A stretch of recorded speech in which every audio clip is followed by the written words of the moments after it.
மக்களே வணக்கம். Welcome to cell voice over. இன்றைக்கி நம்ம சேனலில் ஜீனி மேக் எ விஷ் எபிசோட் 4 பார்க்க போகிறோம். ஆக்சுவலி லாஸ்ட் எபிசோடில் என்ன நடந்துச்சுன்னா, ஹீரோயினி 2 பேருமே சூப்பர் மார்க்கெட் போயிருந்திருப்பாங்க. ஹீரோனிக்கு ரொம்பவே சந்தேகம் வந்திருக்கும். அதாவது ஹீரோ நம்ம கண்ணுக்கு மட்டும் தான் தெரியுறானா, எல்லா கண்ணுக்கும் தெரியுறானான்னு. ஸோ அங்கே இருக்க ஒரு லேடி கூப்பிட்டு, இந்த மாதிரி அந்த பையன் உங்களுக்கு தெரியுறானா அப்படின்னு சொல்லி கேட்க, அந்த ஆண்டிட்டு நல்லா தெரியுறானே, ரொம்ப அழகாகவும் இருக்கும் அப்படிங்கிற மாதிரி சொல்லியிருந்திருப்பாங்க. ஹீரோனிக்கு இதை கேட்டு, அவன் தெரியுறானா தான் கேட்டேன், அந்த நாய் எப்படி இருந்தால் எனக்கு என்ன வந்துச்சு அப்படிங்கிற மாதிரி சொல்லிட்டு போயிருந்திருப்பான். ஸோ கொஞ்ச நேரம் பர்ச்சேஸ் பண்ணுறக்கும் போது ஹீரோ வந்துட்டு, இந்த மாதிரி எல்லாம் பண்ணக்கூடாது, அதெல்லாம் தப்புடா, இந்த மாதிரி வணக்கம் சொல்கிறது நார்மலாக சொல்லணும், இப்படிலாம் மூக்கு உரசி சொல்லக்கூடாது அப்படிங்கிற மாதிரி சொல்ல பிறகு ஹீரோக்கு ஒரு மாதிரி கஷ்டமாக போயிருக்கும். அச்சச்சே இவ்வளோ கேவலமாக பண்ணிட்டோமா அப்படிங்கிற மாதிரி. அப்புறம் தான் ஹீரோக்கு புரியுது. பண்ணால் அப்படி ஒரு பிளேஸில் காட்டுறாங்க. ஒருத்தர் வந்து கேப்பு டிஷர்ட் இந்த மாதிரிலாம் போட்டுட்டு லேடிஸ் பாத்ரூம்குள்ளே போவானா. ஸோ அங்கே இருக்க லேடிஸ் எல்லாம் எக்ஸ்கியூஸ் மீ, இது வந்து லேடிஸ் டாய்லெட்டு, ஸோ நீங்கள் போகக்கூடாது அப்படிங்கிற மாதிரி சொல்ல, இவங்க வந்துட்டு நானும் லேடி தாம்மா அப்படிங்கிற மாதிரி சொல்லியிருந்திருப்பாங்க. ஸோ இவங்களாம் தப்பாக நினச்சிட்டோம், சாரி எங்களை மன்னிச்சிருங்க அப்படிங்கிற மாதிரி சொல்லியிருக்கேன். அவள் வந்துட்டு ஸோ ஒன்றும் பிரச்சனை இல்லை, நானும் பொண்ணு தான் அப்படின்னு சொல்லிட்டு அவள் அங்கே பாத்ரூம்குள்ளே போயிருப்பா. ஆக்சுவலாக இந்த பொண்ணு வேறு யாரும் கிடையாது, ஹீரோனோட பெஸ்ட் ஃப்ரெண்டு தான். இவளோட பேர் வந்து சாய். ஸோ இப்படி வந்து ஹேண்ட் வாஷ் பண்ணிகிட்டு இருக்கும்போது பக்கத்துலேயே ஒரு பொண்ணு லிப்ஸ்டிக் போட்டுட்ருக்காள். ஸோ இவன் வந்து இந்த கம்பெனியில் ஒர்க் பண்ணிகிட்ருப்பா. ஸோ இவளுக்கு வந்து காதும் சரியாக கேட்காதா. ஸோ இவளோட பாஸ் யாருன்னு போய் பார்த்தோம்னா, அவனோட பேர் வந்து ஹயான் யாருன்னு சொல்கிறாங்க. அதாவது ஹீரோ முன்னாடியே சொல்லியிருந்திருப்பான்ல, நாங்கள் வந்து பூதங்கள்லாம் படிக்கும் போது எங்களை வந்து அழிக்கிறதுக்காக கடவுள் வந்து ஏஞ்சல்ஸ் எல்லாம் நிறைய பேர் படைச்சாங்க. ஸோ அதில் ஒரு ஏஞ்சல் தான் இந்த ஹயான். ஆக்சுவலி இவன் ரொம்ப நல்லவனே கிடையாது, பார்க்குறதுக்கு தான் என்னமோ ஏஞ்சல், ஆனால் பண்ணுற காரியெல்லாம் பித்தலாட்டம் தான் பண்ணிகிட்டு இருப்பான். ஸோ அந்த அசிஸ்டன்ட் பொண்ணு கேட்குறா, இந்த மாதிரி நீங்கள் தான் நிறைய ஆல்ரெடி சொத்து பத்து நிறையா இருக்குது, திருப்பி ஏன் பணம் சம்பாரிச்சிட்டே இருக்கீங்க பாஸ் அப்படிங்கிற மாதிரி சொல்லி கேட்க, இங்கே பாரு, நம்ம நேர்மை நியாய கண்ணியன்னு வாழ்ந்தால் செத்த பிறகு சொர்க்கத்துக்கு போகலாம், ஆனால் இப்போ எல்லா தப்பையும் பண்ணால் மட்டும்தான் வாழும்போதே சொர்க்கம் கிடைக்கும், அதாவது சம்பாரிச்சா வாழும்போதே சொர்க்கத்தில் இருக்கலாம் அப்படிங்கிற மாதிரி ஹயான் சொல்கிறான். இவன் சொல்கிறது 100% கரெக்டு. அதாவது இங்கே நேர்மையாக இருக்கவங்க எல்லாருமே ரொம்ப ரொம்ப கஷ்டப்பட்டுட்டு தான் இருக்கான். இந்த தில்லுமுள்ளு பித்தலாட்டம் பண்ணுறவங்களாம் ரொம்ப ஜம்முன்னு வாழ்ந்துட்டு இருக்கான். ஸோ இவன் சொல்கிற பாயிண்ட்டை நானும் ஒத்துக்கிறேன். ஸோ கட் பண்ண அப்படியே ஹீரோவை காட்டுறாங்க. ஹீரோ லட்டு கிட்ட உட்காந்துட்டு, டே இந்த மாதிரி ஹீரோனோட ஊர் தலைவரை தெரியாமல் நான் மூக்கு மேலே போய் உரசிட்டேன்டா, அதுதான் பெரிய குத்த மாதிரி என்னை திட்டிகிட்டு இருக்காடா அப்படின்னு சொல்கிறதுக்கு லட்டு வந்துட்டு, முதலாளி இப்படிலாம் பண்ணக்கூடாது முதலாளி, நம்ம ஊரில் பண்ணலாம், இது வேறு உலகம், இங்கெல்லாம் அப்படி பண்ணக்கூடாது முதலாளி, பிடிச்சி ஜெயிலில் போட்டுருவாங்க அப்படிங்கிற மாதிரி சொல்லிட்டு இருக்க. ஹீரோ அங்கே இருக்க ஜூஸ் எல்லாம் எடுத்து குடிச்சிட்டு இருப்பானா. ஸோ ஒரு ஜூஸ் எடுத்து குடிச்சோன்னா, டே என்னடா இது இவ்வளோ சூப்பராக இருக்குது அப்படிங்கிற மாதிரி சொல்லி கேட்க, முதலாளி இது வெறும் ஜூஸ் தான் முதலாளி, இது எல்லா கடையிலையும் கிடைக்கும் அப்படிங்கிற மாதிரி லட்டு சொல்லிட்டு இருப்பான். ஸோ ஹீரோக்கு இது ஃபஸ்ட் டைமாக, அதனால் எல்லாமே ரொம்ப புதுசாக தெரியுது. ஸோ இப்படி அவங்க பேசிகிட்டே வந்துட்டு இருக்கும்போது அங்கே இருக்க குட்டி பசங்களாம் உட்காந்து வந்து அந்த ₹1 காயின் போட்டு கேம் விளையாடுவாங்களா. ஸோ அது விளையாண்டுருக்காங்க. ஹீரோக்கு அதை பார்த்தோன்னே என்னது இது அப்படின்னு சொல்லிட்டு அவனும் போய் சின்ன பிள்ளையாட்டு எல்லாம் கேம் எல்லாம் விளையாட ஆரம்பிச்சிடறான். ஸோ அன்றைக்கி டே நைட்டு வரைக்கும் ஃபுல்லாகுது, ஆனால் அவன் விளையாட்டு நிறுத்துற மாதிரி எல்லாம் விளையாண்டே இருக்கான். ஸோ கட் பண்ண அப்படியே ஹீரோனி காட்டுறாங்க. ஹீரோனி வந்து அவளோட ஷெடியூல் வந்து ரொம்பவே பர்ஃபெக்டாக வச்சுருப்பாள். ஸோ இன்றைக்கி இது பண்ணணும், இந்த டைமில் இது பண்ணணும், ரொம்ப பர்ஃபெக்டாக இருப்பாளா. ஸோ லைஃப்பில் இவ்வளோ நாள் தான் சம்பாதிக்கணும், இவ்வளோ நாள் வந்து நமக்காக ஒர்க் பண்ணணும் அப்படின்னு சொல்லிட்டு ஒரு ட்ரக்கிங் ஒன்று மந்த்லி பண்ணுவா பிளான். அதில் ஒரு நாள் வந்திருப்பாள். ஸோ வந்தவ ரொம்பவே ஹாப்பியாக அந்த நேச்சுரலோட ஒட்டி வாழ்ந்துட்டு இருப்பாள். இந்த மாதிரி நம்ம ஒரே இடத்துல செவல் பண்ணாமல் டக்குன்னு நம்ம எங்கேயாவது டூர் போயிட்டு வந்தால் நமக்கே கொஞ்சம் மனசுக்கு ரொம்ப ஹாப்பியாக இருக்கும். மேபி நீங்கள் ஏதாவது வாய்ப்பு கிடைச்சாலும் போயிட்டு வாங்க. ஸோ ஹீரோயினி ரொம்பவே ஹாப்பியாக அங்கே இருக்க எல்லாமே க்ளீன் பண்ணிகிட்ருக்க. கரெக்டாக அந்த இடத்துக்கு நம்ம ஹீரோ வந்துடுறான். ஸோ ஹீரோ வந்த உடனே எனக்கு ஒரு ₹1000 காசு வேணும் கூட எனக்கு அப்படின்னு சொல்லி கேட்குறான். ஹீரோ வந்துட்டு, டே ₹1000 மதிப்பு தெரியுமாடா முதல்ல உனக்கு அப்படிங்கிற மாதிரி சொல்லி கேட்க, எனக்கு அதெல்லாம் தெரியாது, முதல்ல எனக்கு ₹1000 வேணும், அது ₹1 காயினாக தான் எனக்கு வேணும் அப்படிங்கிற மாதிரி ஹீரோ கேட்குறான். ஆக்சுவலி ஹீரோ கேம் விளையாடுறக்கா காசு கேட்பான். எனக்கு கூட அப்படின்னு சொல்லிட்டு, நான் இது உங்கள்கிட்ட 2வது தடவை வாங்குறேன், இதுக்கு மேலே நான் வாங்க மாட்டேன் அப்படின்னு சொல்லியிருப்பான். டே நான் எப்படா உனக்கு காசு கொடுத்ததுக்கு முன்னாடி அப்படின்னு சொல்லி கேட்க, இல்லை பாட்டிமா வச்சுருந்தாங்க, அதை நான் எடுத்துகிட்டு போயிட்டேன் அப்படிங்கிற மாதிரி சொல்லியிருப்பானா. முதல்ல அந்த காசு முதல்ல திருப்பி கொடு அப்படிங்கிற மாதிரி ஹீரோனி சொல்லியிருப்பா. ஹீரோ வந்துட்டு ஒரு ₹500 தான் கொடு அப்படிங்கிற மாதிரி கேட்டுட்டு இருப்பானா. இங்கே போயிரு மரியாதை அப்படின்னு சொல்லிட்டு ஹீரோனி அங்கே இருக்க ஸ்டிக் எடுத்து ஹீரோ தர ஆரம்பிச்சிடறான். ஹீரோ அங்கேருந்து குடுக்குன்னு ஓடிடுவான். ஸோ ஹீரோயினி வீட்டுக்கு போயிட்டு இருக்கும்போது அங்கே போகிற வழி எல்லாமே ₹1000 வேணும் அப்படின்னு சொல்லிட்டு ஒரு போர்டில் அங்கே இருக்க சிக்னலில் எல்லாத்துலேயுமே எனக்கு ஒரு ₹1000 காசு வேணும் அப்படின்னு சொல்லி எழுதி வச்சுட்டு இருப்பாள். ஹீரோனிக்கு இவன் திருந்த மாட்டான் போல் அப்படின்னு சொல்லிட்டு இவன் போயிட்டே இருப்பாள். கிட்டத்துக்கு அப்புறம் ஹீரோ வந்து வண்டி முன்னாடி வந்து நின்றுட்டு, இங்கே பாரு எனக்கு ஒரு ₹1000 தானே கேட்டேன், அது கூட உன்னால் கொடுக்க முடியாது எனக்காக அப்படிங்கிற மாதிரி சொல்லி கேட்டுட்டு இருப்பான். ஹீரோனிக்கு பயங்கர டென்ஷன் ஆகிடுது. ஸோ என்ன நினச்சா தெரியல, டக்குன்னு ரிவர்ஸ் கீட்டு போட்டு பின்னாடி போயிட்டுருக்கேன். ஹீரோ வந்துட்டு சரி என்னை பார்த்து பயந்துட்டா போல அப்படின்னு நினச்சிட்டு இருப்பாள். போனவ அதை விட டபுள் ஸ்பீடில் வந்து ஹீரோ போட்டு முன்னாடி வந்து ஹீரோ மேலே ஒரே அடிக்க வந்துடுவான். ஆனால் டக்குன்னு ஹீரோ அங்கேருந்து மறைஞ்சு போயிடுவானா, இல்லைன்னா அவ்வளோதான், அவன் சட்னி ஆயிருந்திருப்பான். ஸோ கொஞ்சம் கூட பாவம் பார்க்க வண்டி விட்டு ஏற்றிருப்பான். கட் பண்ணால் ஹீரோ வந்து அவளோட விளக்குக்குள்ளே போய் உட்காந்துட்டு லட்டு வாங்க தான் இருப்பான். கொஞ்சம் கூட அவளுக்கு என் மேலே அக்கறை பாசம் ஒன்றுமே கிடையாதுடா, விட்டு என் மேலே வண்டியை விட்டு ஏற்றிட்டாடா அப்படிங்கிற மாதிரி சொல்லி கம்ப்ளைண்ட் பண்ணிட்டு இருக்கேன். வெறும் ஒரு 1000 ரூபாய் தான் நான் கேட்டேன், அது கொடுக்க மாட்டேன்டாடா அப்படின்னு சொல்லி லட்டு கிட்ட கம்ப்ளைண்ட் பண்ணிட்டு இருக்கேன். முதலாளி 1000 ரூபாய் அது எவ்வளோ பெரிய காசு தெரியுமா, இங்கே பாருங்கள் நான்லாம் கஷ்டப்பட்டு பார்ட் டைம் ஜாப் பண்ணி இந்த காசெல்லாம் சேர்த்து வச்சுருக்கேன் அப்படிங்கிற மாதிரி லட்டு சொல்லியிருந்திருப்பான். ஹீரோ வந்துட்டு காசு சம்பாதிக்கிறது இவ்வளோ கஷ்டமான விஷயமாடா அப்படிங்கிற மாதிரி சொல்ல, என்னது கஷ்டமா, அதெல்லாம் நடக்காத காரியம் முதலாளி அப்படிங்கிற மாதிரி லட்டு சொல்லியிருந்திருப்பா. சரி அதெல்லாம் இருக்கட்டும்டா, அவளை முதல்ல எல்லாருமே சைக்கோங்கிறாங்களே, முதல்ல சைக்கோன்னு எனக்கு என்னென்னு சொல்லுடா அப்படின்னு சொன்னதுக்கு லட்டு வந்து ஹீரோவை ப்ரௌசிங் சென்டருக்கு கூப்பிட்டு போயிருந்திருப்பா. அங்கே போய் சைக்கோ அப்படின்னு சொல்லி போட்டு பார்த்தா அங்கே இருக்க வர படமெல்லாம் ரொம்ப கொடூரமாலாம் வந்துட்டு இருக்குமா. என்னடா இப்படிலாம் இருக்குது அப்படிங்கிற மாதிரி ஹீரோ பார்த்துட்டே இருப்பான். ஸோ சைக்கோன்னா ஒரு மாதிரி கொல்றது கொள்ளையெல்லாம். அப்போ தான் ஹீரோக்கு புரியுது, ஸோ நம்மளை விட இவன் ரொம்ப டேஞ்சரான பீஸு போல் அப்படின்னு சொல்லிட்டு இருப்பான். இப்போ நான் ஹீரோனே காட்டுறாங்க. ஹீரோனே வந்து அவரோட ஃப்ரெண்டை பார்க்கலான்னு போயிருந்திருப்பான். அந்த ஃப்ரெண்டு வேறு யாரும் இல்லை, சாய் தான். சாய் வந்து ஒரு டென்டிஸ்ட், ஸோ சொந்தமாக கிளினிக் வச்சு நடத்திட்டு இருந்திருப்பாளா. ஸோ ஹீரோனே பார்த்து, இங்கே பாரு நான் உன்னோட ஃப்ரெண்டு தானே அப்படின்னு சொல்லி கேட்டது. ஹீரோனே ஆமாம் என் ஃப்ரெண்டு தாண்டி சொல்லுடி அப்படின்னு சொல்கிறதுக்கு, இல்லடி நான் உன் ஃப்ரெண்டு தான் சின்ன வயசு இருந்தேன், ஆனால் என்கிட்டே நீ மறைச்சிட்டு பார்த்தியா, இப்போ துபாய் போயிட்டு வரும்போது யாரோ ஒரு பையனை வேறு பிடிச்சி வந்திருக்க, ஸோ எல்லோரும் நீ அவனை லவ் பண்ணுறேன்னு சொல்லிட்டு இருக்காங்க, அது மட்டும் உண்மையாக இருந்துச்சு அவ்வளோதான் உன்னை நான் கொண்டுடுவேன், என்கிட்ட நீ சொல்லாமல் நீ யாரையும் லவ் பண்ணிருக்கியா அப்படின்னு சொல்லி கேட்க, இங்கே பாரு அவன்லாம் யாருன்னு எனக்கு தெரியாது அப்படிங்கிற மாதிரி ஹீரோன்னு சொல்லுவா. அப்புறம் எப்படி உன் கூட தான் அவன் இருக்கான்னு சொல்லி பாட்டிமா சொன்னாங்க, அது உங்கள் வீட்டில் தான் இருக்கான்னு சொல்லி சொன்னாங்க அப்படிங்கிற மாதிரி சாய் கேட்டிருப்பா. ஸோ இதை கேட்டோன்னே ஹீரோன் வந்துட்டு, அது தாண்டி எனக்கும் தெரியல, அந்த நாய் எப்போ பார்த்தாலும் என் பின்னாடியே சுற்றிக்கிட்டு இருக்குது, ஆனால் எப்பயாவது ஏதாவது கேட்டோம்னா லூஸ் மாதிரி ஏதாவது ஒரு பதில் சொல்லிடுறாண்டி, எனக்கும் ஒன்றுமே புரிய மாட்டேங்குது, அவனுக்கு என்ன வேணும்னு சுத்தமாக எனக்கு தெரியல அப்படிங்கிற மாதிரி சொல்லியிருந்திருப்பா. ஸோ சாய் வந்துட்டு அவன் ஒரு வேளை உன்னை லவ் பண்ணுறான் போல அப்படிங்கிற மாதிரி சாய் ஐடியா கொடுக்க, ஆனால் ஹீரோன் வந்துட்டு பார்த்தா அப்படி ஒன்றும் தெரியலடி, அப்படியெல்லாம் அவன் என்கிட்ட எதுவுமே சொல்லலை அப்படிங்கிற மாதிரி சொல்லியிருந்திருப்பான். ஸோ திருப்பி சாய் வந்துட்டு உங்கள்கிட்ட ஏதாவது அவன் தப்பாக இதை நடந்துக்கிட்டானா அப்படிங்கிற மாதிரி சொல்லி கேட்க, அதுக்கு ஹீரோ வந்துட்டு அப்படியெல்லாம் ஒன்றும் கிடையாது, அவன் ரொம்ப அப்புறாணி தான், இதுக்கு நிறைய தடவை என்கிட்ட அடிதான் வாங்கியிருக்கான் அப்படிங்கிற மாதிரி ஹீரோன்னு சொல்லியிருந்திருப்பா. எதுக்கும் சேஃப்டியாக இரு, எதனால என்கிட்ட சொல்லு அப்படிங்கிற மாதிரி சொல்லியிருந்திருப்பா. ஸோ கட் பண்ண அப்படியே ஹீரோனி வெளியில் போக, அங்கே 2 நர்ஸ் இருப்பாங்களே, ஸோ அவங்க 2 மாற்றி பேசிக்கிறாங்க. இந்த பொண்ணு அடிக்கடிக்கு வந்து நம்ம மேம் பார்த்துட்டு போயிட்டுருக்காங்க டாக்டரை, ஆனால் எதுக்கு வராங்கன்னே தெரியல அப்படிங்கிற மாதிரி சொல்லிட்டு இருக்கேன். அங்கே கூட இருக்கிற ஒரு பொண்ணு வந்துட்டு, இங்கே பாரு இவங்க சும்மா ஒன்றும் வரல, இவங்க வந்தால் அந்த பல்ல ரெடி பண்ணுறக்கு ஒரு மிஷின் சவுண்ட் ஒன்று போடுவாங்களே, ஸோ அந்த சவுண்டு வந்து ஹீரோனிக்கு ரொம்பவே பிடிக்கும் போல், ஸோ அதை கேட்கறதுக்காக டெய்லி 1 hour டைம் ஸ்பெண்ட் பண்ணி வந்து அதெல்லாம் சவுண்டு கேட்டுட்டு போயிருக்கா. ஸோ இதுலேருந்து என்ன தெரிகிறது, எல்லாத்துக்கும் பிடிக்காத விஷயம் கூட ஹீரோனி ஒரு மாதிரி சைக்கோ மாதிரி அதை ரசித்து கேட்குறா போல்.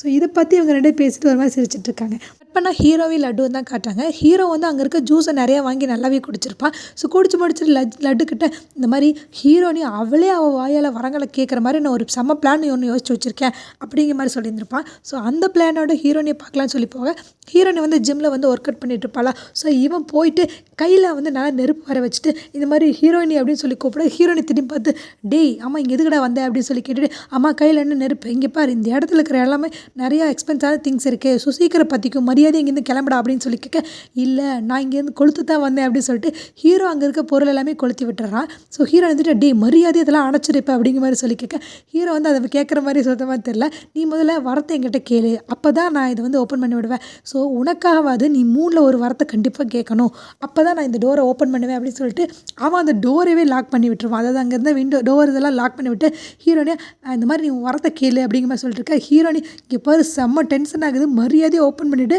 நான் வெளியில் வந்தால் ஒன்று கொண்டுட வேண்டாம் அப்படிங்கிற மாதிரி ஹீரோனி மறைச்சிட்டு இருக்கேன். அதெல்லாம் தெரியாது, நீ முதல்ல வர கேளு அப்படின்னு சொல்லி ஹீரோனிக்கு இன்னொரு கதவு இருக்கும் போல் அந்த ரூமில். ஸோ அந்த கதவுலேயே வெளியில் வந்துடுவா. வந்தவன் செம்ம டென்ஷன் ஆயிடுவா. ஒரு இரும்பு கம்பியாட்டம் ஒன்று இருக்கும், எடுத்துகிட்டு வந்து ஹீரோ போட்டு பொலன்னு பொழக்க ஆரம்பிச்சிடறான். டே என்ன தைரியம் தான் நீ என்னையவே பிளாக்மெயில் பண்ணுவேன் அப்படின்னு சொல்லிட்டு ஹீரோவை போட்டு அடின்னு அடிக்க ஆரம்பிச்சிருவான். ஹீரோ வந்துட்டு சொல்லுவான், முதல்ல நிறுத்து, அங்கே பாரு நெருப்பாக இருக்குது, யாராவது வந்து இறந்துட போகிறாங்க அப்படிங்கிற சொல்ல, எவன் செத்து போனால் எனக்கு என்ன வந்துச்சு, நான் ஒன்று கொல்லாமல் விட மாட்டேன் அப்படின்னு சொல்லி அடிக்க ஆரம்பிச்சிடறான். நீ இவ்வளோ மோசமானவள் அடி, போன ஜென்மத்திலலாம் மற்றவங்களுக்காக அவ்வளோ உயிரை கொடுத்துருந்தேன், இப்போது யார் உயிர் போனாலும் பரவாயில்ல அப்படிங்கிற மாதிரி சொல்ல, ஆமாடா எனக்கு என் உயிர் தான் முக்கியம், எவன் செத்து போனால் எனக்கு என்ன வந்துச்சு அப்படின்னு சொல்லிட்டு ஹீரோவை போட்டு அடின்னு அடிக்க ஆரம்பிச்சிட்டு இருப்பான். ஸோ ஒரு கட்டத்துக்கு அப்புறம் ஹீரோ வந்துட்டு போது நிறுத்து அப்படின்னு சொல்லி கத்திட்டு இருப்பான். ஸோ ஒரு பக்கம் இங்கே வந்து நெருப்பு பற்றி கேட்டுங்காட்டிக்கே ஃபயர் இன்ஜின் ஃபோன் பண்ணி சொல்லியிருப்பாங்க. ஸோ அங்கே டக்குன்னு எல்லா ஃபயர் இன்ஜின் வந்து போய் ஆஃப் பண்ணலாம் அப்படின்னு சொல்லி போக, ஆல்ரெடி அங்கே வந்து எல்லாமே அணைஞ்சு தான் இருக்கும். ஏம்மா நீ ஃபோன் பண்ணி சொன்னியம்மா எங்கம்மா நெருப்பே காணும் அப்படின்னு சொல்லி ஒரு லேடி கிட்ட கேட்க, இல்லைங்க இங்கே பற்றி இருந்துச்சு நான் பார்த்தேன் அப்படின்னு சொல்லிட்டு இருக்கேன். அதுக்குள்ளே இதை விடுங்க, அங்கே பாருங்கள் பயங்கரமான தீ பற்றிட்டு இருக்கு அப்படின்னு சொன்னால் அந்த பக்கம் ஹீரோ போட்டு அடி வெளியே பிளாக்மெயிலும் நடத்திட்டு இருப்பா. நீ என்ன தைரியம் தான் நீ என்னையவே பிளாக்மெயில் பண்ணுவேன்னு சொல்லி அடிச்சிட்டு இருப்பாளா. ஸோ கம்முனிரு அந்த ஆள் என்ன பாவம் பண்ண இப்படி போட்டு அடிச்சிட்டு இருக்கேன் அப்படின்றதுக்கு, இங்கே பாரு எவனும் தலையிடக்கூடாது, நான் அவனை அடிப்பேன் அப்படின்னு சொல்லிட்டு ஹீரோனி பாரபட்சமே பார்க்காம அடிச்சுட்டே இருப்பாளா. ஸோ இங்கே பாரு இதெல்லாம் கொலைகேஸில் உள்ளே போயிடுவீங்க, இப்படிலாம் பண்ணக்கூடாது அப்படிங்கிற மாதிரி அங்கே இருக்க ஆஃபீஸர்லாம் சொல்ல, சுச்சுவேஷனை புரிஞ்சுக்கிட்டு ஹீரோ இங்கே பாருங்க இவங்க என் முதலாளி, அவங்களுக்கு அடிக்கிறதுக்கு எல்லா உரிமையும் இருக்குது அப்படிங்கிற மாதிரி ஹீரோ பேசிகிட்டே இருப்பா. ஸோ அங்கே இருக்க ஆஃபீஸர்லாம், சார் இங்கே பாருங்க உங்கள் கையை உடஞ்சிருச்சு, அதுவும் இல்லாமல் உங்கள் நெத்திக்கட்டை எல்லாமே ஒடுங்கி போயிடுச்சு அப்படிங்கிற மாதிரி சொல்ல, ஒடுங்கடா நான் திருப்பிக்கிறேன்டா, மதியாதை நீங்களாம் முதல்ல இந்த இடத்த விட்டு வெளில போங்கடா அப்படிங்கிற மாதிரி ஹீரோ அங்கே இருக்க எல்லாத்தையுமே வெளியில் போக சொல்லிக்கிட்டே இருப்பா. ஹீரோனி விடுற மாதிரி தெரியல, எவன் வெளில போனால் இருந்தால் எனக்கு என்ன வந்துச்சு, நான் உன்னை அடிப்பண்டா அப்படிங்கிற மாதிரி சொல்லிட்டு மூஞ்சிலே ஒரு பஞ்ச் பல்லார்னு ஒன்று விடுவா. ஹீரோ அவ்வளோதான் அங்கேயே மயக்கம் போட்டு விழுந்துருவான். ஸோ கட் பண்ணால் அப்படியே ஹீரோ லட்டு கட்ட பேசிட்டு இருப்பான். அவ ஒரு சைக்கோன்னு சொல்கிறாங்களா, அது 100% கரெக்டு தான்டா, கொஞ்சம் கூட ஈவரக்கமே இல்லாமல் என்னை போட்டு அப்படியே அடின்னு அடிச்சாடா, போன ஜென்மத்துலலாம் எத்தனை ஜென்மத்தில் எவ்வளோ நல்லவளாக இருந்தா, அதுக்கு ஆப்போசிட்டாக அப்படியே பிறந்திருக்கா. ஸோ எவன் செத்து போனால் எனக்கு என்னடா அப்படிங்கிற மைண்ட் செட்டில் இருக்கிறாடா அவள், என்ன எப்படி அடித்தா தெரியுமா அப்படின்னு சொல்லிட்டு ஹீரோ ஒன்று ஃப்ளாஷ்பேக்கில் யோசிச்சு பார்க்குறான். அதாவது இதுக்கு முன்னாடி ஃபஸ்ட் எபிசோடில் ஹீரோனி பிடிச்சி ஹீரோ தள்ளி விட்டுருப்பான். ஸோ இவன் திருப்பி கழுத்தை பிடிச்சிட்டு, இங்கே பாரு உன்னை இந்த மாதிரிலாம் நெக்ஸ்ட் டைம் பண்ணினா உன்னை கண்டிப்பாக நான் கொண்டுடுவேன் அப்படின்னு கழுத்தை நடிச்சு மறைச்சிருப்பான்ல. ஸோ அதையெல்லாம் யோசிச்சு பார்த்துட்டு நான் போய் அப்படி மிரட்டியிருக்கேன், அவள் இருக்க சைக்கோத்தனத்துக்கு என்னை கொண்டுடுவா போல அப்படிங்கிற மாதிரி சொல்லிட்டு என்கிட்ட அவள் மாட்டல, நான் தான் அவகிட்ட இந்த ஜென்மத்தில் மாட்டிக்கிட்டேன் போல அப்படின்னு சொல்லிட்டு ஹீரோ ஒரு மாதிரி தன்னந்தனியாக சிரிச்சிட்டே இருப்பானா. ஸோ இதை பார்க்குற லட்டு ஐயோ போச்சு என் முதலாளிக்கு எதுவுமே ஆயிடுச்சு போல், அடிச்ச அடியில் பைத்தியம் ஆகிட்டே இருப்போல அப்படிங்கிற மாதிரி அவன் பேசிகிட்டே இருப்பான். கட் பண்ண அப்படியே ஹீரோயினியும் அவளோட ஃப்ரெண்டு சாயும் தான் காட்டுறாங்க. சரி ரெண்டு பேருமே ஒரு ரெஸ்டாரண்ட்டில் உட்காந்து ஒரு ஃபுட்டு வாங்கி சாப்பிட்டுருக்கேன். ஹீரோனி சின்ன வயசுலேருந்து ஒரே ஃபுட்டை ரொட்டேஷனாக சாப்பிட்டே இருப்பா போல். ஸோ இங்கே பாரு நான் உன்னோட ஃப்ரெண்டு தானே அப்படின்னு சொல்லி கேட்க, ஆமாம் உன்னோட ஃப்ரெண்டு என்னோட ஃப்ரெண்டு தான் நீ அப்படின்னு சொல்லி, இல்லை நான் உன்னோட பெஸ்ட் ஃப்ரெண்டு தானே அப்படின்னு சொல்லி கேட்க, ஹீரோயின் ஆமாம் என்னோட பெஸ்ட் ஃப்ரெண்டு தான், சொல்லுறதுக்கு என்ன அப்படின்னு. சரி இப்போ உங்கள் பாட்டிக்கு ஏதாவது ஒன்று நான் ஃபஸ்ட்டு நீ யார்கிட்ட சொல்லுவேன் அப்படின்னு சொல்கிறதுக்கு, நான் ஃபஸ்ட்டு போலீஸ்க்கு ஃபோன் பண்ணி இல்லை ஆம்புலன்ஸ் ஃபோன் பண்ணி இன்ஃபார்ம் பண்ணுவேன் அப்படின்னு சொல்லுவா. சரி செகண்ட் யார்கிட்ட சொல்லுவேன் அப்படின்னு சொல்லிட்டு, எங்கள் ஊர் தலைவர் அப்புறம் எங்கள் ஊரில் இருக்கிறவங்க எல்லாத்துக்கிட்டே சொல்லுவேன் அப்படின்றதுக்கு, சரி தேர்டு தான் யார்கிட்ட சொல்லுவேன் அப்படின்றதுக்கு, தேர்டா நான் கண்டிப்பாக உங்கள்கிட்ட சொல்லுவேன் அப்படின்னு சொல்லி, பார்த்தியா தேர்டு ஃப்ரெண்டு நான் தான் உனக்கு, ஸோ இந்த உலகத்திலே உன்னோட பெஸ்ட் ஃப்ரெண்டு நானாக தான் இருக்கேன், ஸோ எதனால நீ என்கிட்ட கண்டிப்பாக நீ சொல்லி தான் ஆகணும். ஸோ இப்போ உன்னோட பெஸ்ட் ஃப்ரெண்ட் நான் சொல்கிறேன், இந்த ஃபுட்டை நீ இன்றைக்கி சாப்பிட வேண்டாம், வேறு ஃபுட்டு ஒன்று சாப்பிடு அப்படின்னு சொல்ல, ஹீரோனுக்கு அவ்வளோதான் அந்த இடத்துல பயங்கரமாக டென்ஷனாக, இங்கே பாரு அப்படிலாம் என்னால் முடியாது, என் பாட்டி என்ன சொன்னாங்களோ அதை மட்டும் தான் நான் செய்வேன், ஸோ எங்கள் பாட்டி இதை சாப்பிட சொல்லியிருக்காங்க நான் இதை சாப்பிடுவேன் அப்படிங்கிற மாதிரி சொல்லியிருப்பாளா. ஸோ அங்கே இருக்க ரெஸ்டாரண்ட் மொத்தமும் இவ்வளோ திரும்பி பார்த்துருப்பாங்க. ஸோ பார்த்துட்டு அம்மா சாய் கேட்பேன், இந்த மாதிரி நீ ஒரு உடன் கம்பெனிக்கு வேலைக்கு போயிருந்தில்ல அது என்னாச்சு அப்படிங்கிற மாதிரி சொல்லி சாய் கேட்க, ஹீரோ ஆமாம் நான் ஒர்க் போயிருந்தேன், அது ஓரளவுக்கு ஓகே தான், நல்லா தான் போயிட்டுருக்கு அப்படிங்கிற மாதிரி சொல்லுவாங்க. ஸோ இப்போ தான் என்ன அந்த ஒர்க்கு அப்படிங்கிற மாதிரி காட்டுறாங்க. அதாவது இந்த சவப்பட்டியெல்லாம் செய்வாங்கள்ல அது மாதிரி ஒரு ஒர்க்கு. ஸோ ஹீரோனி போய் அங்கே ஒர்க்கு வேணும் அப்படின்னு சொல்லி கேட்டுட்டு, இந்த மாதிரி நான் ஒரு சவப்பட்டி நானே என் கையால் செய்யணும்னு ஆசைப்பட்றேன் அப்படின்னு சொல்லியிருந்திருப்பாங்க. ஸோ அந்த பொண்ணு யாருக்குமா செய்கிறீங்க அப்படின்னு சொல்லி கேட்க, அதுவா என் பாட்டிக்கு தான் நான் செய்ய போகிறேன் அப்படின்னு சொல்லி சொல்லுவாளா. அந்த மாதிரி ஏன் உங்கள் பாட்டி இறந்துட்டாங்களா அப்படின்னு சொல்லி கேட்க, இல்லை எங்கள் பாட்டி உயிரோடு தான் இருக்காங்க, அவங்க செத்து போனால் சவப்பட்டி வேணும், அதுக்காக தான் நான் செய்ய வந்திருக்கேன் அப்படிங்கிற மாதிரி சொல்லியிருப்பா. ஸோ இதை கேட்டுட்டு அழப்பாவி உயிரோடுறவங்களுக்கு தான் சவப்பட்டி தேவை செய்ய வந்திருக்கியா அப்படின்னு சொல்லிட்டு, அப்புறம் ஹீரோனி சொல்லுவா, இல்லை எனக்கு இன்னும் மொத்தமாக 2 வேணும், இன்னொன்று வேணும் எனக்கு அப்படின்னு சொல்லியிருப்பா. இன்னொன்று யாருக்குமா அப்படின்னு சொல்லி கேட்க, அது எனக்கு தான் அப்படின்னு சொல்லிட்டு அவங்களுக்கு பக்குனாயிரு, என்னடா இது அவளுக்கு அவளே சவப்பட்டி எடுத்துக்கிறாளா அப்படின்னு சொல்லி பார்த்துட்டு இருக்கேன். ஸோ ஹீரோனி சாய் கிட்ட சொல்லுவா, ஆமாம் என் பாட்டு செத்து போயிட்டா, அப்புறம் நான் மட்டும் உயிரோடு வந்து என்ன பண்ணுறது, அவங்க தான் இத்தனை நாள் என்னை கண்ட்ரோல் பண்ணிகிட்டு இருந்தாங்க, ஸோ அவங்க இல்லைனா என்னை கண்ட்ரோல் பண்ணக்க ஆளே இல்லை, ஸோ நானும் செத்து போயிட்டேன்னா எந்த இஷ்யூ இருக்காது, ஸோ அதனால தான் 2 சவப்பட்டியே செய்யலான்னு சொல்லி அங்கே போய் நான் பேசிகிட்டு இருந்தேன் அப்படிங்கிற மாதிரி ஹீரோனி சாய் கிட்ட சொல்ல, சாய்க்கா ஐயோ இவகிட்ட பேசி நம்ம பைத்தியமாயிருவோம் போல் அப்படின்னு சொல்லிட்டு, சரி இருடி நான் போய் தண்ணி எடுத்துகிட்டு வந்துடுறேன் அப்படின்னு சொல்லி சாய் அங்கேருந்து போய் தண்ணி எடுக்கலாம்னு சொல்லி போவா. ஸோ போகும்போது ஃபுல்லாக ஒரே கன்ஃபியூஷன்லேயே போவா, இவள்கிட்ட நான் சொல்லி எப்படி புரிய வச்சு இவளை திருத்துறதுனே தெரியல, நானும் சின்ன வயசுலேருந்து பார்க்குறேன் இந்த நாய் திருந்தின மாதிரி தெரில அப்படின்னு சொல்லிட்டு இவளுக்கு ரொம்ப மாதிரி கண்ணெல்லாம் கலங்க ஆரம்பிச்சிடும். ஏன்னா அவள் நானும் செத்து போயிடுவேன் பாட்டி இறந்த பிறகு அப்படின்னு சொல்லியிருப்பாள். ஸோ அது அவளுக்கு ரொம்பவே ஹர்ட் ஆகியிருக்கும். ஸோ கரெக்டாக அந்த இடத்துலேருந்து ஹீரோ அந்த தண்ணி பிடிக்கிறதுல டபக்குன்னு வெளியில் வந்தோன்னே ஹீரோனிக்கு செம்ம டென்ஷன் ஆயிரும், இந்த நாய் வேறு வந்துட்டானோ அப்படின்னு சொல்லிட்டு அவள் ஃப்ரெண்டு கிட்ட சொல்லாமல் ஹீரோவை கூப்பிட்டு கடன்னு வெளியில் போயிடுவாள். ஸோ வெளியில் போனவன் கரெக்டாக அங்கே ஒரு நிறைய ஷாப்பிங்கெல்லாம் இருக்கும்போது அங்கேருந்து ஒரு கிளிப்பை வாங்கிட்டு காசு ரிட்டன் வாங்க வந்துடுவாள். அதை கொடுத்துட்டு சேஞ்ச் வாங்கியிருக்க மாட்டா. ஹீரோ பரவாயில்ல என்கிட்ட கொடுங்க நான் வாங்கிக்கிறேன், அது எங்கள் முதலாளி தான் அப்படின்னு சொல்லிட்டு இவன் அந்த சேஞ்சை வாங்கி பேக்கெட்டுக்குள்ளே வச்சுக்கிறான். ஸோ ஹீரோயின் வந்து அந்த கிளிப்பை கொடுத்துட்டு, இங்கே பாரு எப்பப்போ நீ என் கண்ணுக்கு மட்டும் தெரிவியோ அப்பப்போ இந்த கிளிப்பை போட்டுக்கோ. ஏன்னா நீ எப்போ எல்லாத்து கண்ணுக்கு தெரியுவோ என் கண்ணுக்கு தெரியும்னு எனக்கு ரொம்ப கன்ஃபியூஸ் ஆகுது. ஸோ நீ என் கண்ணுக்கு தெரியும் போது மட்டும் இந்த கிளிப்பும் தலையில் இருக்கணும் அப்படி சொல்லி கொடுக்க, அப்போ இது உன்னோட வரமா கேளு, அப்போ வேணால் நான் செய்கிறேன் அப்படிங்கிற மாதிரி ஹீரோ சொல்ல, இங்கே பாரு நீ இதை கேட்டு தான் ஆகணும், செஞ்சு தான் ஆகணும் அப்படின்னு ஹீரோனி ஒரு மாதிரி டெரனை மூஞ்சி வச்சு மிரட்டோன்னே, சரி சரி கொடு அப்படின்னு சொல்லி ஹீரோ அதை வாங்கிக்குவா. ஸோ இவங்க 2 பேரும் பேசிகிட்டே இருக்கும்போது, அம்மா எதுக்குடா உங்கள் கடவுள் கூட நீ சண்டை போட்டு வந்த அப்படின்னு சொல்லி கேட்க, அப்போ தான் ஹீரோ சொல்கிறான், அதாவது கடவுள் வந்து இந்த மனுஷங்களை படித்து அவங்களுக்கு கீழே தான் நான் இருக்கணும் அப்படிங்கிற மாதிரி, அவங்களுக்கு கீழ்ப்படிஞ்ச அடிமையாகி தான் நான் இருக்கணும்னு சொன்னார். ஆனால் அது என்னால் முடியாது அப்படின்னு சொல்லி நான் வந்து வாக்குவாதம் பண்ணேன். இதனால் டென்ஷனான கடவுள் வந்து இந்த மாதிரி என்னை பூமிக்கு அனுப்பி வச்சு எல்லாத்தோட ஆசையும் கேட்க சொல்லிட்டாரு. ஸோ யார் ஒருத்தர் 3 ஆசையை வந்து அவனுக்காக கேட்காம மற்றவங்களுக்காக கேட்குறானோ அப்போ நீ ஒத்துக்குவே, என்னோட படைப்பு ரொம்ப பெருசு அப்படின்னு சொல்லி சொன்னார். ஸோ இந்த மாதிரி நிறைய நாள் யாருமே கேட்க வந்தாங்க, தனக்காக தான் கேட்டுட்டு இருந்தாங்க. ஆனால் ரொம்ப நாளைக்கு முன்னாடி உன்னோட வேறு ஜென்மத்தில் நீ வந்து உனக்காக கேட்காம இன்னொருத்தவங்களுக்காக கேட்டுட்ட. ஸோ அதனால கடவுள் மறுடிக்காமல் என்னை திருப்பி ஜெயிலில் அடைச்சிட்டாரு. ஸோ அதுலேருந்தே எனக்கு இந்த மனுஷங்களை கண்டாலே பிடிக்காது. ஏன்னா இங்கே இருக்க எல்லாருமே சுயநலவாதிங்க தான், தனக்கு என்ன வேணுமோ அதை மட்டும்தான் கேட்க தோணும், மற்றவங்களுக்காக இங்கே யாருமே இல்லை அப்படிங்கிற மாதிரி ஹீரோ ஒரு மாதிரி சொல்லிட்டு இருக்க. ஸோ இதெல்லாம் கேட்குற ஹீரோ வந்துட்டு, அப்படியெல்லாம் ஒன்றும் கிடையாது, நல்லா தெரிஞ்சுக்கோ, இங்கேயும் நிறைய பேர் தனக்காக இல்லாமல் மற்றவங்களுக்காக கேட்பாங்க. ஸோ கடவுளோட படைப்பு என்றைக்குமே பெஸ்ட்டாக தான் இருக்கும் அப்படிங்கிற மாதிரி ஹீரோன்னு சொல்ல, ஹீரோ ஒரு பக்கம் இல்லவே இல்லை, வாய்ப்பே இல்லை அப்படின்னு சொல்லிட்டு இருப்பான். ஸோ ஹீரோனி டக்குன்னு வந்துட்டு, சரி இப்போ நம்ம உனக்கு என்னோட முதல் ஆசை என்னன்னு கேட்குறேன், இந்த தெருவில் முதல்ல வர 5 பேர்த்தை நீ செலக்ட் பண்ணிக்கோ, அந்த 5 பேர்த்துக்கிட்டையும் போய் முதல் 3 ஆசை என்னன்னு கேளு, மேபி அந்த 5 பேர்த்தில் ஒரு 3 பேராவது தனக்காக கேட்காம மற்றவங்களுக்காக ஆசை கேட்டாங்கன்னா நான் அந்த கேம்லேருந்து வின் பண்ணிட்டேன் அப்படிங்கிற மாதிரி சொல்லியிருப்பா. ஹீரோ வந்துட்டு, உன்னோட முதல் ஆசையை நீ வேஸ்ட் பண்ணிட்ட, ஏன்னா இங்கே இருக்க எல்லாருமே சுயநலவாதிங்க தான் அப்படிங்கிற மாதிரி சொல்லிட்டு இருக்கேன். ஸோ இப்படி அவங்க 2 பேருமே பேசிக்கிட்டே போகிறாங்க. போகும்போது எதுக்கு வந்து ஒரு ஆன்ட்டி ஒன்று வராங்க. ஸோ அவங்க வந்தவங்க ஸ்ட்ரெயிட்டாக ஹீரோனி கிட்ட வந்து, இந்த மாதிரி என்னோட வண்டி வந்து ரிப்பேர் ஆயிடுச்சுமா, ஸோ நாளைக்கு கொண்டு வந்து உன்னோட கரேஜில் நான் விடுறேன், எனக்கு ரெடி பண்ணி கொடு அப்படிங்கிற மாதிரி சொல்லியிருந்திருப்பாங்க. ஸோ ஹீரோன் வந்துட்டு சரி நான் பண்ணி கொடுக்குறேன் அப்படிங்கிற மாதிரி சொல்லியிருப்பாங்க. ஆக்சுவலி ஹீரோ பக்கத்தில் தான் இருப்பான், ஆனால் அந்த ஆன்ட்டி கண்ணுக்கு தெரிஞ்சிருக்க மாட்டான். ஸோ ஹீரோனி கொடுத்த கிளிப்பை வந்து அவன் குத்திருப்பான். ஸோ அதனால் ஹீரோனோட கண்ணுக்கு மட்டும்தான் ஹீரோ தெரிவான். ஸோ இப்படி அவங்க சொல்லிட்டு போகும்போது இவங்க வந்து சின்ன வயசுலேருந்து நிறைய கஷ்டப்பட்டு அதாவது காய்கறி கடை வச்சு இந்த மாதிரி ரொம்பவே கஷ்டப்பட்டு வந்திருப்பாங்க. ஸோ ஹீரோ பார்த்துட்டு, கண்டிப்பாக இவங்கெல்லாம் மற்றவங்களுக்காக வரங்கள் கேட்கவே மாட்டாங்க, ஸோ உன்னோட முதல் வாரம் கண்டிப்பாக வேஸ்ட்டாக தான் போக போகுது அப்படிங்கிற மாதிரி 2 பேருமே இங்கே வந்து ஆர்குமெண்ட் பண்ணிகிட்டு இருப்பாங்க. ஸோ அவங்க வந்து ஒரு மாதிரி சோகமாக வாழ்க்கை வெறுத்த மாதிரி தான் ஒரு மாதிரி டல்லாகவே போயிட்டுருப்பாங்க. ஹீரோனி 2 பேருமே அவங்கள பார்த்துட்டே இருக்க, அப்படியே ஒரு டக்குன்னு வந்து பின்னாடி ஒரு பொண்ணு வருது. ஸோ இந்த பொண்ணு தான் முதல் 5 பேர்த்தில் 2வது பொண்ணு. ஸோ இவ வந்து ஹீரோனோட கூட படித்த பொண்ணு தான் போல். ஸோ ஹீரோனி இவ்வளோ நல்லா, அதாவது பணக்காரியாக வெல் செட்டிலாக இருக்கிறத பார்த்து இவளுக்கு கொஞ்சம் பொறாமையாகவே இருக்கும். இவங்களாம் எப்படி வாழ்கிறாங்க, நம்ம மட்டும்தான் கஷ்டப்படுறோம் அப்படிங்கிற மாதிரி இவன் மனசுக்குள்ளே ஓடிட்டே இருக்கும். ஸோ இவ கரெக்டாக அப்படியே கிராஸ் பண்ணி போவாள். ஆனால் இவங்க 2 பேரும் பெருசாக பேசிக்க மாட்டாங்க. ஹீரோனி அந்த பொண்ணு பெருசாக பேசிக்க மாட்டாங்க. ஸோ இவ வந்து ஒரு பேங்க் எம்ப்ளாயி, ஸோ பேங்க்கில் ஒர்க் பண்ணிகிட்டு இருப்பாள். ஸோ ஹீரோ வந்துட்டு, இவ தான் அந்த செகண்ட் ஆப்ஷனா, இவளை பார்த்தாலே தெரியுது கண்டிப்பாக இவளுக்காக தான் வரங்கள் கேட்பா, மற்றவங்களுக்காக கேட்க மாட்டா அப்படின்னு சொல்லிட்டு இருக்க.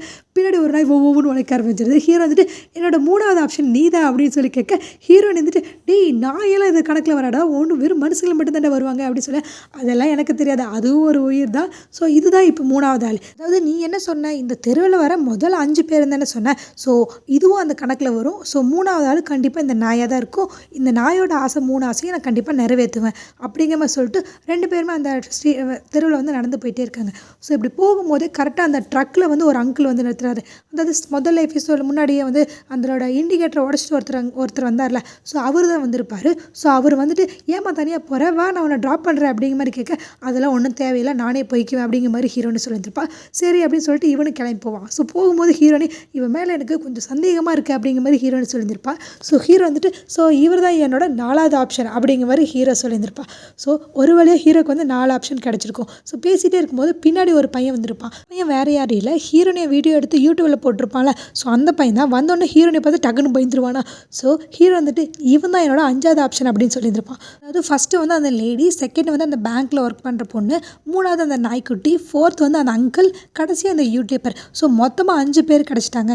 ஸோ இவங்க 5 பேர்த்தையுமே என்னை பார்த்து கண்டுபிடிச்சிட்டு கண்டிப்பாக நான் உங்ககிட்ட சொல்கிறேன், இவங்க 5 பேருமே தனக்காக மட்டும்தான் வரம் கேட்பாங்க, கண்டிப்பாக நீ என்னோட கேமில் தோற்று தான் போக போகிற அப்படிங்கிற மாதிரி ஹீரோ சொல்லிகிட்டே இருப்பாள். ஹீரோ வந்துட்டு, கண்டிப்பாக வாய்ப்பே இல்லை, அந்த 5 பேர்த்தில் ஒரு 3 பேராவது தனக்காக கேட்க மாட்டாங்க அப்படிங்கிற மாதிரி இவ்வளோ ஒரு மாதிரி கான்ஃபிடென்ட்டாக சொல்லியிருந்திருப்பாள். இதை கேட்டு நம்ம ஹீரோ வந்துட்டு, "அம்மா நான் உங்ககிட்ட சொன்னேன்ல என்ன மாரி நெறைய பூதங்கள் இருக்குதுன்னு. அதாவது பூதத்தில நல்ல பூதமும் இருக்கு, கெட்ட பூதம் இருக்கு. நான் யார் தெரியுமா?" அப்படின்னு சொல்லிட்டு, "இருக்கிறதுலே ரொம்ப ரொம்ப மோசமான பூதம் தான் நான்." அப்படிங்கிற மாரி சொல்லியிருந்திருப்பான். ஸோ அதோட இந்த எபிசோட் இங்க முடியுது. ஆக்சுவலி இந்த ட்ராமா ரொம்பவே ஃபன்னியா, ஹேப்பியா போகுது. நீங்களும் என் கூட சர்வைவ் பண்ணுங்க. ஜாலியா இருக்கு. ஸோ அதோட இந்த எபிசோட் முடியுது. அடுத்த எபிசோட் நாளைக்கு பார்க்கலாம். Until then bye from Chellu voice over. Tata bye by.